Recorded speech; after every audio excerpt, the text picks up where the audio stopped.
Hello, Nimmi. Lovely to see you. Hi, Bettina. Lovely to see you after such a long time. Was it the weekend? Very long time. Yeah. Where are you at the moment? I'm in Sri Lanka. I'm in the Oh, city, Colombo. We've been here ah, for a while, yeah, and it during must the be freezing lockdown. cold there, I imagine. It's so cold. I can't even, it's snowing. You're going to have a Freezing. white Christmas. I think this year, after forever, we're going to have one, yeah. That sounds wonderful.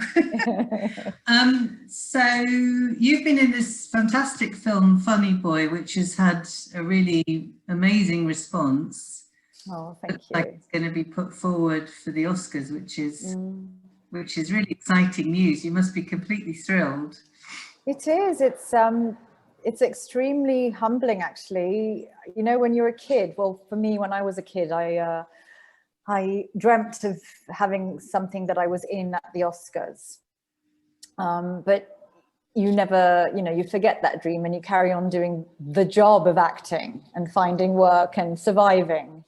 And, as we call it in England, I'm a jobbing actor. Yeah. So to get this opportunity to play the female lead in a Deepa Mehta film and then have it represented by Canada, have it represent Canada for the Oscars is quite a phenomenal feeling.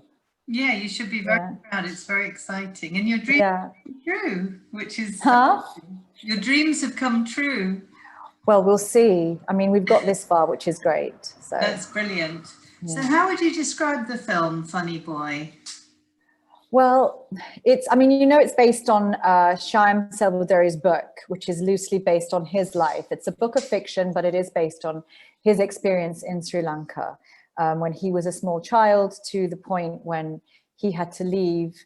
He and his family had to leave due to the 83 riots that happened here against the Tamil people.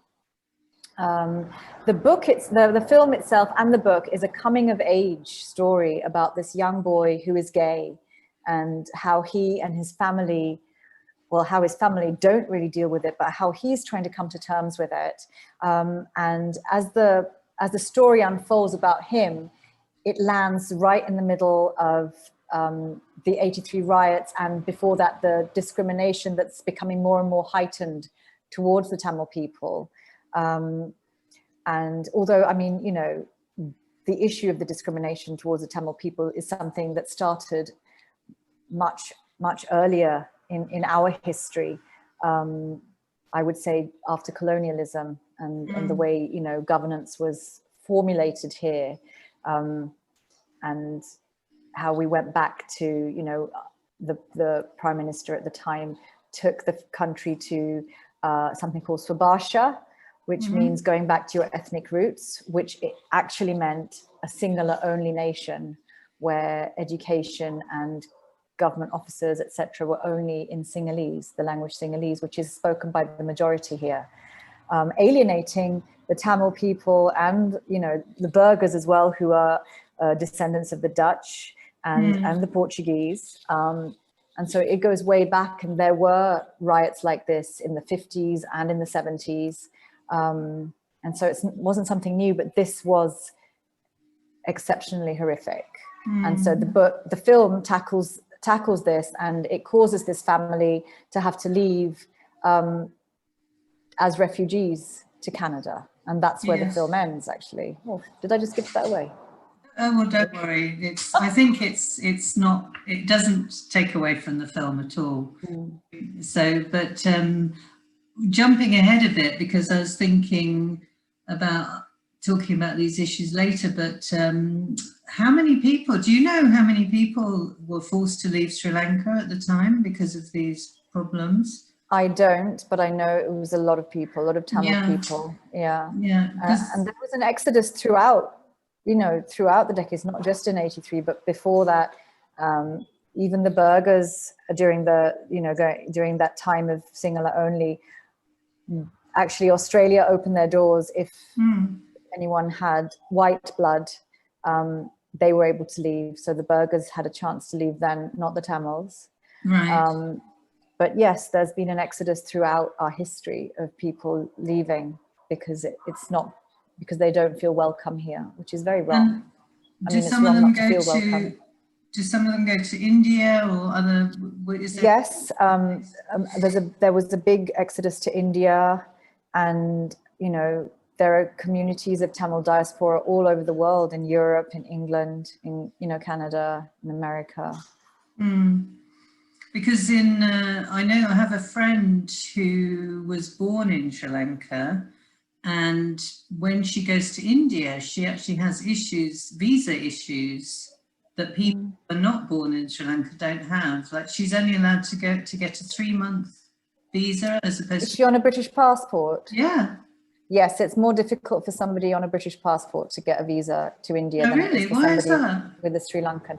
I guess it depends on, it's the politics of immigration and emigration, and it's what particularly perhaps Britain might have as their policies for people to get visas to enter their country, and in return other countries make it stricter, right? Because of how they're being treated. So it may be that.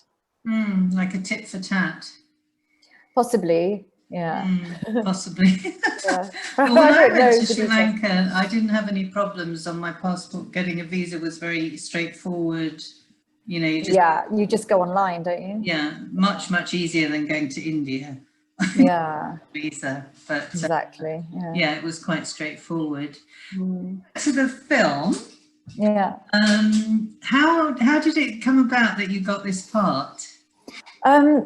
Well, you know, I found out after filming that actually the writer had seen me in a Sinhalese film here, and had suggested me to Deepa, knowing, well, he'd liked the film, he'd liked my performance in that film, a film called August Sun by Prasanna Vithanage.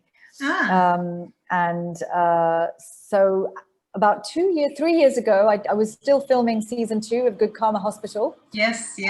And Deepa Mehta emailed me herself, which was quite phenomenal for me, because, you know, this kind of director that since watching Fire in the late 90s, I had so wanted to work with. Yes, she's an amazing director. Oh, yes. So she emailed me and I did an audition. And then, you know, she said, that wasn't bad. Can you try it this way? I guess, you know, directors, whenever you do auditions, they want to see whether you can take direction. Yes. And so I did it again. And then she said, you know, I want to see you. I can't offer you this until I see you face to face. And it was one of those moments where I was flying to England to do publicity for Good Karma, and she was coming here to screen, I think, Anatomy of Violence, which is another film of hers. And she was arriving the day that I was leaving, and we managed to meet for literally half an hour, and then I had to run off to the airport, and we had a cup of tea together. And she was lovely, and she offered me the role. And then for 2 years, you know, we weren't able to do it for various reasons. Right.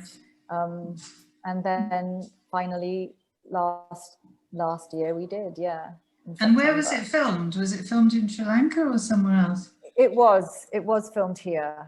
It was filmed in and around Colombo and areas just outside Colombo.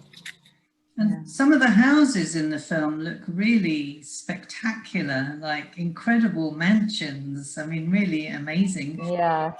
Is that a reflection of Colombo and how people live, or is that just a very tiny element of it? I think that's a very tiny element of it. That is the house that belongs to the family that I'm part of in the film, is a beautiful house. And, you know, there's another house, but that's pretty derelict. The other house where Shehan lives is far out of Colombo. But yes, right. it is an impression of what life used to be like here, although now there are big modern houses here.